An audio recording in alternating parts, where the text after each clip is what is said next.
broadcasting live from the School of Athens. This is Europe and the People Without History with Mr. Olson, everyone's favorite AP World History Review service. Today we're going to continue our discussion of Period 6, the modern era that begins in 1914 with the beginning of World War I and ends about now. Key concept 6.2 goes like this. People and states around the world challenge the existing political and social order in varying ways, leading to unprecedented worldwide conflicts. Why don't you go ahead and pause me, put that into your own words so you get a little bit more out of this. Okay, so if you took the time to put this into your own words, hopefully you came up with something like people started to challenge prevailing social orders and it led to regional and global wars. So this obviously is going to be the key concept where we talk about your favorites, World War I, World War II, which strangely enough caused a lot of death and yet you are still obsessed with it. Okay, so to begin things, let's talk about key concept 6.2, Roman numeral 1. Europe dominated the global political order at the beginning of the 20th century, but both land-based and transoceanic empires gave way to new states by the century's end. So, if you recall, we left period 5 talking about land-based empires, and land-based empires, particularly those, the Ottoman Empire, the Qing dynasty in China, and Russia. These were empires that grew rapidly during period 5. We're going to see them come to a close during period 6. Now, these land-based empires collapsed for various internal and external reasons, so let's deal with them one at a time. The Ottoman Empire falls largely due to internal dissension and ethnic nationalism. The ethnic nationalism, of course, is primarily occurring in the Balkans and places like Greece that start to fight for their independence and they don't want to be a part of the Ottoman Empire anymore. Internal dissent also occurs between more conservative Islamic scholars and more secular progressive forms of Islam that emerge due to increased Western pressures. These Western pressures are a big deal, and we saw them sort of encroaching upon the Ottoman Empire at the end of period 5, but they bring about things like the Tanzimat reforms, which don't reform the Ottoman Empire enough, so that's why you start to see things like extraterritoriality rights being granted to Europeans and various capitulations that the Ottoman government has to make to Western powers. In the Qing dynasty in China, we see similar impacts that lead to that land-based empire's fall. Western pressure in the form of Britain and the United States and other European powers carving out spheres of influence. We saw this earlier in period 5 with the Opium Wars, but it continues into the 1900s. You also see internal dissent represented quintessentially by the Taiping Rebellion in the 1850s, and then the rise of conservatism in response to that rebellion. The rise of conservatism in late 1800s China is best exemplified by Empress Dowager Cixi and her fomenting of the Boxer Rebellion in the early 1900s. This was, of course, an explicitly anti-Western demonstration by the Society of Harmonious Fists and took aim at Western powers. Unfortunately for the Boxers and many conservative Chinese people, the Western powers prevailed because they had better guns. In Russia, you see Western pressure also in the form of increased pressure to industrialize, which Russia starts to do in the late 1800s, but it doesn't do it fast enough. As a result of the turmoil that sort of results from this, ethnic nationalism starts to breed in the western part of the Russian Empire, and of course you have the totally incapable Tsar Nicholas II at the helm who isn't able to fix things all that well. All right, so those land-based empires start to fall apart. And as they fall apart, it swings the pendulum even more into the favor of Europeans. So as we open up this time period with World War I, you start to see European powers come into conflict with one another. We're going to talk about that in a second, but let's talk about what happens after the war is over. Europe maintains their power over the globe. So as these land-based empires that are non-European, non-Western fall, it just leads to more power in the hands of the Europeans. This is best exemplified by the interwar period after World War I, before World War II, where Europe maintains most of their colonies, even though they were fighting presumably against despotic empires. Now, the exception of this, of course, is Germany, who, as a result of the Treaty of Versailles, loses all of its colonies, but Britain just takes them up. So Britain maintains its colonies, France maintains its colonies. Essentially, the Treaty of Versailles reinforces British and French colonial dominance throughout the world. So if you were to look at a world map in 1914, you will see that in colonial areas, particularly those in Africa and Southeast Asia, Britain and France have the lion's share of those colonies. If you were to look at this colonial map, though, you will see that Germany, represented by brown, has some colonies on the east and west coast of Africa. Now, if I were to look at a world map in 1920, I would see, and sorry, they're represented by flags now, I would see still a lot of France, a lot of Britain, no more Germany. But really, if I were to look at this map, it doesn't really change all that much. So World War I didn't necessarily shift the global balance of power. That's an important idea that we'll have to come back to in a second. Now, continuing this trend of sort of the political order changing during the 1900s, decolonization begins en masse after World War II. It doesn't really occur after World War I. You see, as a result of World War II and the deeply evil powers that the Allies were fighting against, they can't really continue their colonization efforts after World War II is over. So you start to see negotiated independence movements. Now, this means that countries sat down and collectively bargained with the colonizing power for their independence. So, for example, India negotiates independence from Britain in 1947. Ghana negotiates independence from Britain in 1957. Francophone Africa, much of it, that is, negotiates peace from France in the 1960s. So some places negotiated for peace. Other places had to fight. So most notably, that you would probably recognize as American students, is the Vietnamese struggle for independence that took roughly 21 years between 1954 and 1975, where they fought for their independence first from France and then from America. You also see violent struggles for independence in Algeria, which is successfully completed in 1962, and Kenya from Britain, which is successfully completed in 1963. Nevertheless, even though World War I did not change many political borders, World War II does. Let's move on. Key concept 6.2, Roman numeral 2. Emerging ideologies of anti-imperialism contributed to the dissolution of empires and the restructuring of states.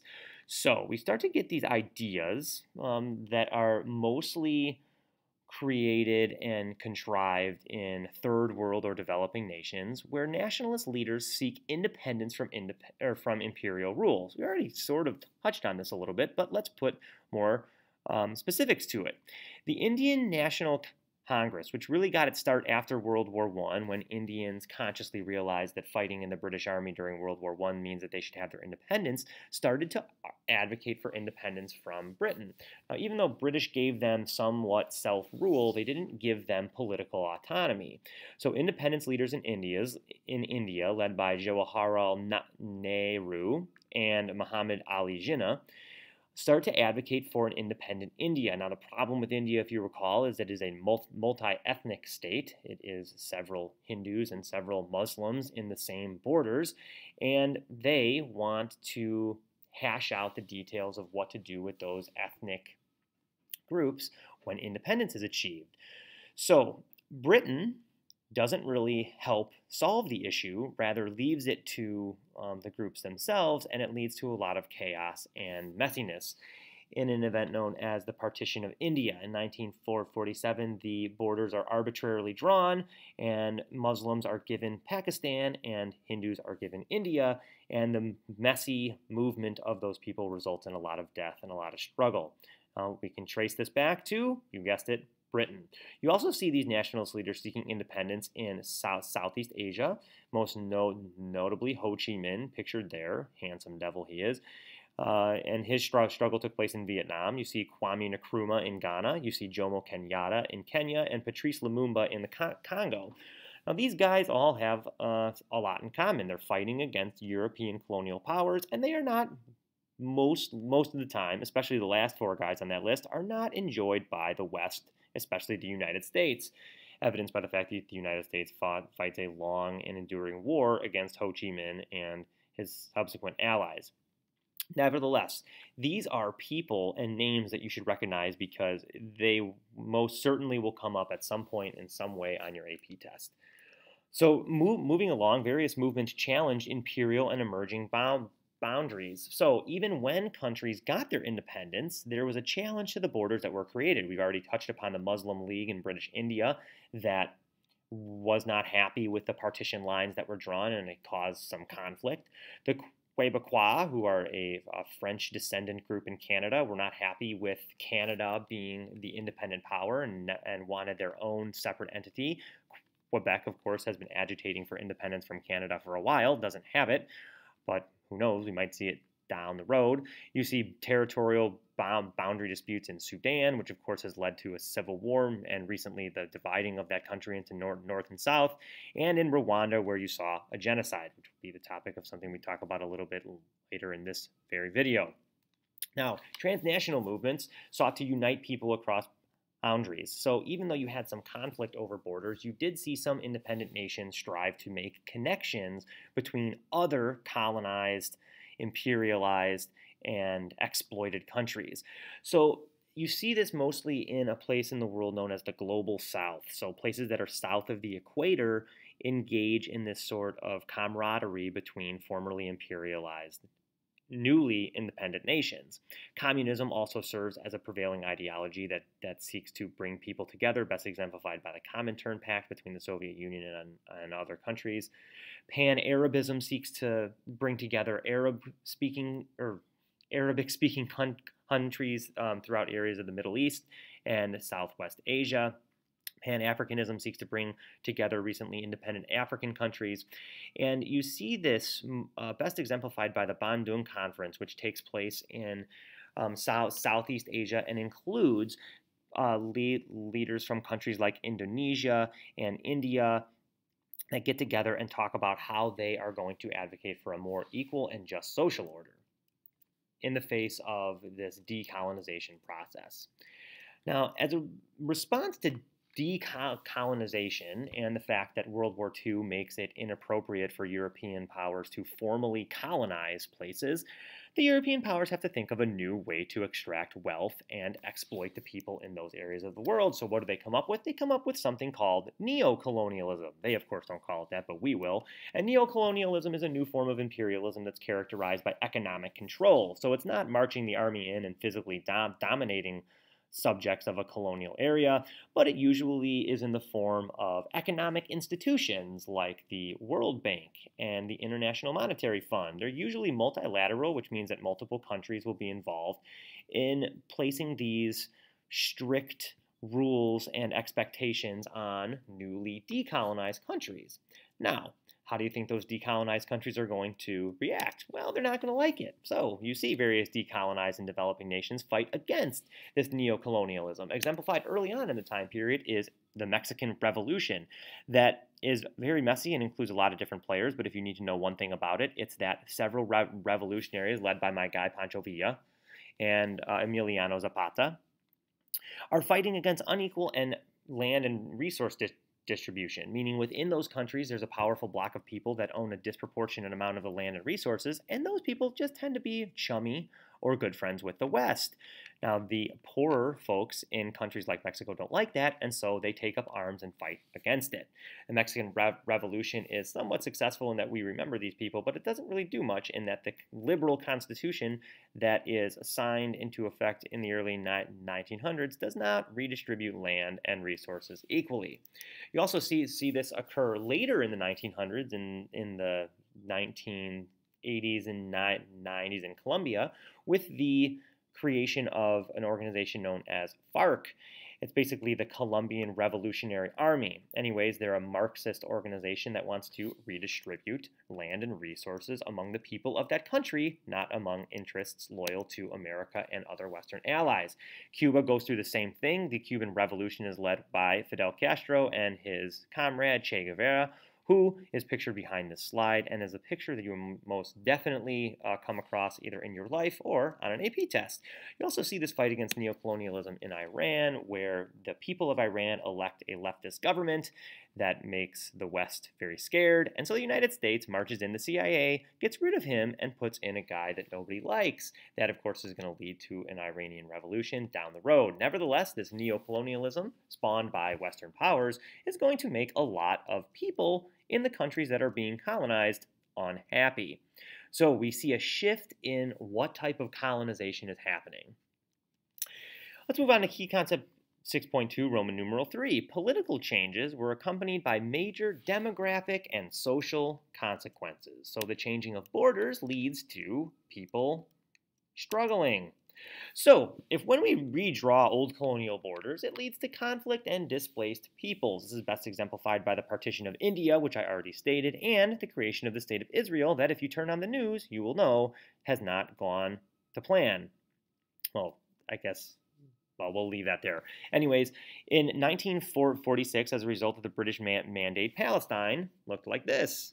And then in 1947, Israel was created, and it looked like this. And over time, the Palestinians have gained less and less area that are rightfully theirs or legally theirs, and that has caused many conflicts. Now, you might recall that earlier on in this period, after World War I, the British issued the Balfour Declaration, which was this declaration that said that the Jews are entitled to a homeland in the Middle East. That started this mess. Not saying that the Jews don't deserve their own homeland, but I'm assuming that there could have been a more appropriate way of dealing with this. Nevertheless, the decolonization process is very, very messy. As a result of decolonization and the messiness that is created by it, you see people from those areas move to what are called the metropoles. So if I'm in India and I'm disproportionately affected negatively by the partitioning, I might seek another place to live in the world. Why not go to India? Or why not go to England? Because as a former British subject, I might have ties to Britain that would allow me to thrive back in the country. You see West Africans flee from the chaos that is created by decolonization in West Africa to the metropole of France, and you see Filipinos flee from the decolonization process in the Philippines to the United States. So there's a migration that's happening, and it's one that includes former colonial subjects moving to metropoles. Now let's get to that part, the part about how this disproportionately affects people in a negative way. Because of these border disputes and various population and demographic changes, you see the rise of extremist groups, which leads to the annihilation of specific people. The best example of this, of course, is the Holocaust, where the Nazis attempt to eliminate the European Jews. But you also see it in the Ottoman Empire with the Armenian genocide, where the Ottomans specifically target Armenian Christians. You see it in Cambodia, where Pol Pot and his political entity known as the Khmer Rouge specifically target Cambodian dissidents, particularly those on the left. You see it in Rwanda, where the Hutu government specifically targets and slaughters the Tutsi people. And you see it in Indonesia, and probably this is the least known of all of these, where an American-backed Indonesian Army kills communist sympathizers in one of the least known but devastating atrocities in world history. So if you want to be totally disgusted, look up that one. Okay, moving on, period. Key concept 6.2, Roman numeral 4. Military conflicts occurred on an unprecedented global scale. If you're not already depressed with this video, here we go. There are several sources of global conflict, but let's deal with them in isolation to the conflicts that they are related. World War I was caused, and hopefully you've attributed this acronym to World War I. Militarism, the building up of militaries, especially by Western European countries. Secret alliances, particularly those that blew up after the assassination of Archduke Franz Ferdinand. Imperialist competition and nationalism, both kind of play into the same thing, that many countries want their nation to be better than or hold a higher standing than others. All of these things contributed to World War I. In World War II, the same factors do not come into play, but they were never solved, so we can definitely assume that they played a little bit of a role. In World War II, probably the most prevailing cause is that global economic depression that causes a lot of resentment and anger among world populations and leads them to turn to nationalist totalitarian regimes. In addition, the failure of the Treaty of Versailles and the subsequent Japanese and German humiliation that resulted from it, of course, did not sit well with members of, or people, citizens of those countries. And those countries are going to play a little bit of a role in World War II. Now, the governments that emerge out of this period of chaos between the wars use political ideologies to mobilize populations, or at least to get their populations behind them. You see the emergence of totalitarianism, which is a form of government where the government has full control of most aspects of civilian life. There are two types of totalitarianism that emerge prevalent during the time period. There's not only two types in history, so I'm not trying to reduce it too much here, but fascism is probably the most well-known, as exemplified by Mussolini in Italy, Hitler in Germany, Franco in Spain. Some classify the Japanese as a fascist dictatorship.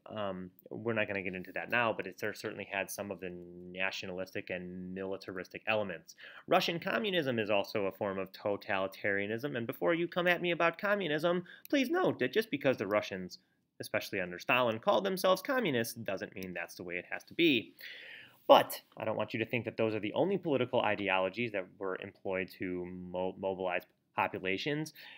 Europeans, Western Europeans, that is, the British, the French, and also the Americans, employed the ideology that it was their job and the job of their constituents to preserve Western civilization. Now, if I'm trying to preserve Western civilization, there's an ideology there. So these ideologies were put forth to mobilize the people in support of the war efforts.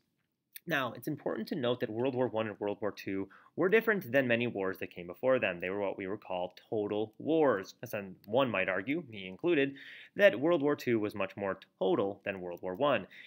A total war is one in which full mobilization of society is directed for the war effort. So you see an onslaught of propaganda, mass industrialization, especially targeted at building war materials. You see the mobilization of an economy. You use the colonies for the war effort. That's why so many Indian troops fought in the British Army during World Wars I and II. That's why so many French West African troops fought in the French army during World War I, and so on. You also see intense forms of nationalism because my nation is now pitted against yours. Additionally, a total war is one in which civilians become the target of the war instead of just innocent bystanders. This more so happens in World War II, but it does happen a little bit in World War I. The most horrific examples of this are the fire bombings that America partakes in Tokyo and Dresden, but also, and probably the best example, is the atomic bombing of Japan. Now, I want to make note that these last two things, targeted civilians and were done by so-called democratic preservers of Western civilization. So it's not only those totalitarian dictatorships that took place in atrocities. All right, so after World War II is over and the Allies, led by the Americans, win, you see the change in the global balance of power. This is a very important phrase that you should get to know because it's one that the College Board likes to use a lot. You see the emergence of Soviet communism on one end of the world and the United States and its democracy and capitalism on the other. So because these two ideologies are at odds with one another, there emerges an ideological conflict known as the Cold War. I don't want you to think that the Cold War is only a battle between the United States and the USSR. Even though they're the sort of purveyors of the conflict, it expanded into the entire globe. Now, the Cold War produced new alliances and allegiances. So the United States and its allies become known as the North Atlantic Treaty Organization, or NATO, and in response to that, the Russians established the Warsaw Pact. If I were to look at a world map, you see that the blue countries are those aligned with the United States, and the red countries are those aligned with the Soviet Union. Now, it's important to note that many of those countries that don't have a color, when they become independent, many of them are going to need to pick a side because their resources have been stolen from them and their countries have been depleted of people and stuff. They're going to need some help. So they're going to need to pick one side or the other. Some nations do not pick a side, but we'll get to them in a second. Now, this conflict that we said emerged between the Soviet Union and the United States, it had no direct fighting between the two powers. Rather, the two powers chose to fight their battles in what are known as proxy wars, wars on the periphery or that happen in other places. Examples of these include the Korean War that occurs between the United States and a UN-backed coalition in Korea from 1950 to 1953, the Suez Crisis, where the new government led by Gamal Abdel Nasser in Egypt nationalized the Suez Canal, which of course does not make Western powers too happy, and you see this sort of proxy crisis created because the Soviet Union takes the side of the Egyptians and the United States takes the side of the people that don't want the canal nationalized, and so on. You see a proxy war emerge in Vietnam, which hopefully by what we said earlier in the video you recognize, where the United States takes the side of the anti-communist forces and the Soviet Union takes the side of the pro-communist forces. So, as I said before when we looked at the map, the Cold War forces these decolonized nations or states to pick sides. That creates a very uncomfortable and competitive world environment. Now, even though the Cold War raged on for about 45 years, it eventually comes to an end as a result of many factors. One, and Ronald Reagan fans would tell you that the Cold War ended because Reagan just starved the Soviet Union out of all of their money. The arms race forced them into bankruptcy, but it was more than that, more complicated, and that's what I'm here to do for you, to complicate things. So let's consider other things.